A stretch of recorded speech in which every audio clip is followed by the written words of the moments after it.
This is the story of the one population on Earth that broke the human family tree. We will explore who they are, where they came from, and the 40,000-year-old secret hiding inside their cells. In 2009, a team of geneticists at Stanford University tried something completely new. They gathered DNA samples from 938 people. These samples came from 51 different populations, spread across every inhabited continent on Earth: Africa, Europe, the Americas, East Asia, and the Pacific. Then, they fed all this data into a computer. They asked one simple question: how are we all related? The initial results made perfect sense. European groups clustered together. East Asians formed their own distinct cluster. Africans showed the deepest genetic roots of all, exactly what the out-of-Africa theory predicted. Every population on Earth fit neatly onto a branching family tree, mapping out human migration. Every population except one. There was a group of people whose DNA simply refused to fit the model. They lived on a small chain of islands, isolated for thousands of years. Their language had no connection to any language nearby. Their physical features did not match the people around them, and when geneticists looked closely at their genome, they found something impossible. They found sequences of DNA that did not come from modern humans at all. These genetic markers came from a species we thought had vanished from the planet 40,000 years ago. This isolated population, with its unexpected DNA sequences, completely broke the human family tree model. To understand why one group broke the model, we first need to look at how that model works. Human genetic history starts in East Africa. That is where the first modern humans appeared, between 200,000 and 300,000 years ago. These were Homo sapiens, like us. They were tall, slender, with high foreheads and rounded skulls. For most of that time, our ancestors stayed in Africa. They slowly spread across the continent. This formed the deep genetic roots we still see today. Groups like the San people of southern Africa and the Mbuti of the Congo carry the oldest human DNA on the planet. When geneticists trace the human family tree, they start there. Then, 60,000 to 70,000 years ago, everything changed. A small group of humans, maybe only a few thousand, walked out of Africa. They crossed the Sinai Peninsula, or the southern tip of the Red Sea. They entered a world that already had other people in it. These were other kinds of humans. In Europe, they met the Neanderthals. These were stocky, powerful hominins, adapted to the cold. They had lived in the region for at least 400,000 years. The two species lived side by side for thousands of years. They competed for resources. They sometimes fought. They also had children together. Modern Europeans and Asians today carry between 1% and 2% Neanderthal DNA. Africans, whose ancestors never left in that wave, have almost none, but Neanderthals were not the only other humans out there. In 2010, scientists discovered bones in a cave in Siberia. The cave was called Denisova. The bones belonged to an entirely different species. They named them Denisovans. We know almost nothing about what they look like. We only have a finger bone, a few teeth, and a piece of skull, but from those tiny fragments we have their complete genome. When researchers looked at Denisovan DNA in modern populations, they expected to find the most traces in East Asia. That region is near where the bones were found. They did find some there. About 0.2% of Han Chinese DNA comes from Denisovans. Some Tibetan groups have slightly more. But the highest amounts of Denisovan DNA on Earth were not in Asia. They were thousands of miles to the south. This unexpected discovery happened in Papua New Guinea, Australia, and the islands of Melanesia. People there today carry between 4% and 6% Denisovan DNA. That is more than 20 times the amount found anywhere else. This was the first sign that something unusual had happened in that part of the world. It did not fit the usual story of human movement. The true anomaly, the population that truly broke the human family tree, appeared on a much smaller chain of islands. These islands are isolated. To understand who these people are, we need to travel to one of the most remote inhabited places on Earth. The Andaman Islands sit in the Bay of Bengal. They are halfway between India and Myanmar. This chain has more than 500 small tropical islands. Most of them are uninhabited. Dense rainforest covers them. For thousands of years, the people who lived there had no regular contact with the outside world. No traders ever reached them. No empires conquered them. No religions converted them. They lived as their ancestors had for thousands of years, small groups of hunter-gatherers. They hunted wild pigs with bows and arrows. They fished in the shallow coastal waters using nets. When European ships first found the Andamanese in the late 1700s, the sailors were shocked. These people looked nothing like the populations of mainland India, just a few hundred miles away. They were short, often under 1.5 meters tall. They had very dark skin. Their hair was tightly curled. To the Europeans, they looked African. But these islands were thousands of miles from Africa. They sat in the middle of South Asia, surrounded by people who looked completely different. For 2 centuries, anthropologists argued about who the Andamanese really were. Some thought they were the descendants of African slaves, shipwrecked on the islands. Others believed they were a relic population, the last survivors of an ancient migration wiped out everywhere else. Without genetic evidence, it was all guesswork. Then the genome sequencing began. When scientists finally got DNA from the Andamanese tribes in the early 2000s, they found an answer that stunned geneticists. The Andamanese were not African. They were not related to mainland Indians. They were not closely related to anyone alive today. They were one of the most genetically isolated populations ever discovered. And their DNA held something nobody could explain. Early analysis showed the Andamanese had branched off from other modern human groups between 50,000 and 70,000 years ago. That made them part of the very first wave of humans to leave Africa, the original group that walked out across the Sinai or the Red Sea, spreading east along the southern coast of Asia. When researchers looked closer at the Andamanese genome, they found something unexpected. Their DNA contained sequences that were not modern human. They were not Neanderthal either. They were Denisovan. This was the same ancient species whose bones came from a Siberian cave. That cave was 4,800 kilometers to the north. The Andamanese did not just have traces of Denisovan DNA. They had a lot of it, more than mainland Asians, more than Europeans. In some cases, as much as people in New Guinea. This made no sense with the existing models of human migration. Scientists thought Denisovans lived only in Siberia and parts of East Asia. Their DNA was supposed to have entered the human gene pool in the north, then it traveled south with later migrations into Southeast Asia and the Pacific. But the Andamanese had been cut off on their islands for 50,000 years. They had almost no genetic exchange with the outside world. So how did Denisovan DNA get into them? Only one answer fit the facts. The Denisovans must have lived much further south than anyone had realized. They must have been present in Southeast Asia, possibly across what is now Indonesia, the Philippines, and the surrounding regions. When the first wave of modern humans moved through that area, they met the Denisovans. They interbred. Then those mixed populations spread across the region. The Andamanese ended up on their isolated islands. The ancestors of modern Melanesians and Aboriginal Australians continued further east. This discovery rewrote human prehistory. Denisovans were not a small isolated group in northern Siberia. They spread across an enormous range, from the frozen mountains of Russia all the way to the tropical islands of Southeast Asia.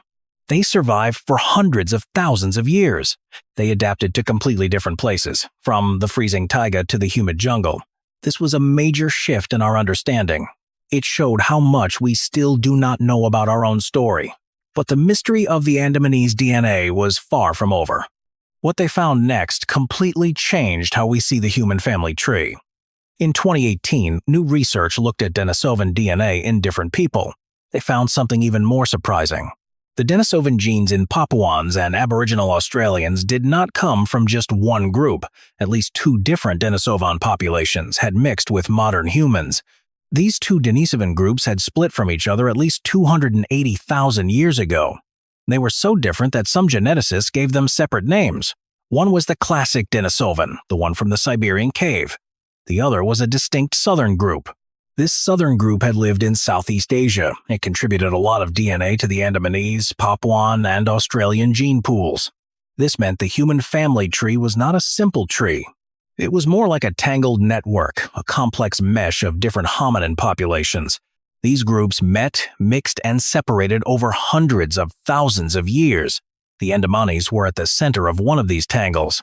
They carried genetic information from at least 2 extinct human species that no longer exist anywhere on Earth. But even this was not the whole story. One more discovery waited in the Andamanese genome. It was the strangest one of all. When geneticists looked at the deepest layers of Andamanese DNA, they found fragments that did not match modern humans. They did not match Neanderthals or Denisovans either. These fragments did not match anything in their databases. Not any known modern population, not any known archaic human, nothing. These fragments were ancient. They were deeply divergent. They were unidentifiable. The researchers called them ghost lineages.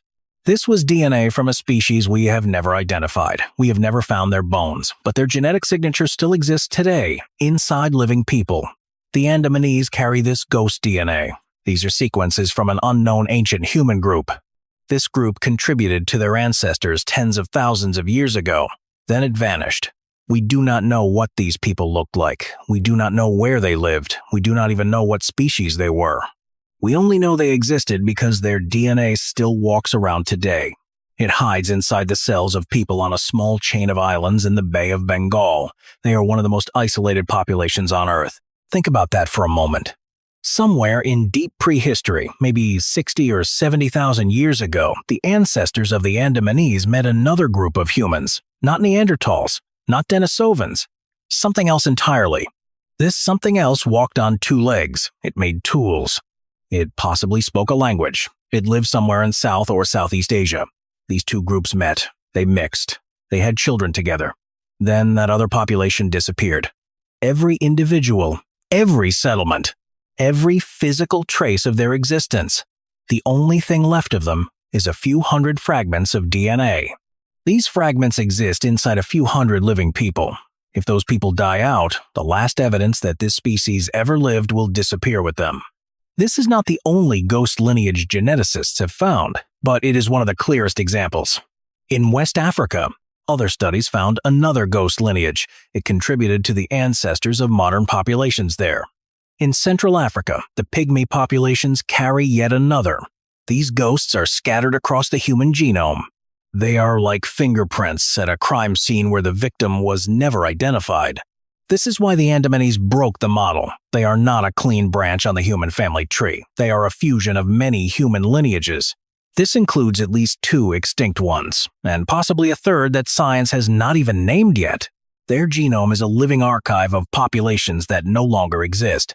But this story, already so deep in time, gets even more urgent. Today, only a few hundred Andamanese people remain.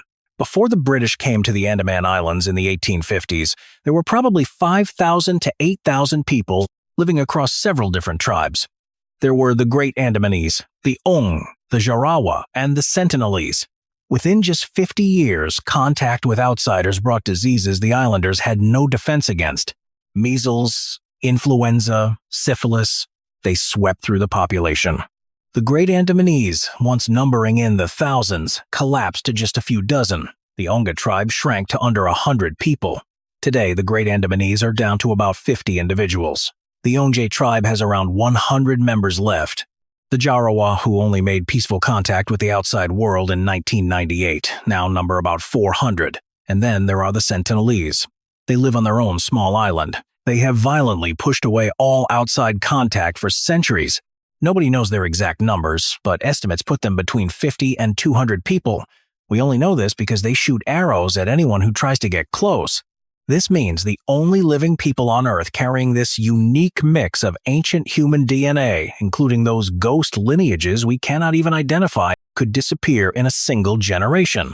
One disease outbreak, one natural disaster, even a bad decision by the Indian government could wipe out 50,000 years of unbroken genetic history. The living record of multiple extinct human species would be gone forever. The Indian government understands this risk. The Andaman Islands are now a protected area. The Sentinelese are legally untouchable. No outsider can approach their island under any circumstances. In 2018, an American missionary named John Allen Chow chose to ignore these rules. He tried to make contact with the Sentinelese. They killed him within hours of him landing on the beach. His body was buried in the sand. It could not be recovered. The Indian government made a choice. They decided not to charge the tribe. They explained that the Sentinelese were simply defending themselves. Any attempt to get revenge would only expose the tribe to disease. It would disrupt their way of life. So, the Sentinelese remain alone. They live on their island just as their ancestors did 50,000 years ago. They hunt wild pigs with bows and arrows. They fish with nets. They build small dugout canoes. They speak a language no outsider has ever heard or understood. Inside their cells, they carry the genetic memory of human species that vanished from the rest of the world. That happened before farming even existed. Satellite images of their island show what looks like a Stone Age civilization. It appears frozen in time. You can see small clearings in the jungle. Those are their settlements. Thin trails of smoke rise from cooking fires. Sometimes, tiny figures appear on the beach. They carry spears or watch the horizon. After the 2004 Indian Ocean tsunami, a helicopter flew over the island. It was checking if the tribe had survived. A Sentinelese man emerged from the trees. He fired arrows at the helicopter. That was the confirmation. They were still alive. No one made further contact. No medical aid was offered. No relief supplies were dropped. The Indian government decided the safest thing was to leave them completely alone. Even after a disaster that killed almost 250,000 people across the region, the simple story of human evolution, the one most of us learned in school, was wrong. We were not the only human species to walk out of Africa. For most of our species' time on Earth, the world held many kinds of people. Neanderthals lived in Europe, Denisovans spread across Asia. Other groups, still unnamed, existed in places we have not yet identified. They lived next to our ancestors. They competed with them for resources. Sometimes they even fell in love and had children together. Then, one by one, these other human lines disappeared. Some groups were absorbed into the larger Homo sapiens population. Others were pushed out of their territories. Some may have been killed. Now, all of them are gone. Only fragments of their DNA remain, hidden in the genetic code of modern humans. The Andamanese people offer the clearest example of this mixing found anywhere on Earth. They are not a pure population. They are not a primitive population. Instead, they are a living record of everything human history forgot. When geneticists study their DNA, they see evidence of meetings between species. These encounters happened tens of thousands of years before any city was built, any language was written, or any god was worshipped. This record is fragile. The Andamanese languages are slowly dying out. Their traditional knowledge is fading. Their populations are small and easily harmed. If they disappear, we lose more than just a group of people. We lose access to a chapter of our own story. We are only just starting to read this chapter. In 2020, a group of geneticists published a paper in the journal Nature. It contained a quiet recommendation buried in its discussion section. They suggested that the complete genomes of small isolated populations like the Andamanese should be fully sequenced. These genetic codes should then be preserved in international databases. This was not for any commercial reason. It was to create a permanent record of human prehistory. They argued that these genomes are a form of heritage. They belong to all of humanity. Losing them would be like losing the Library of Alexandria.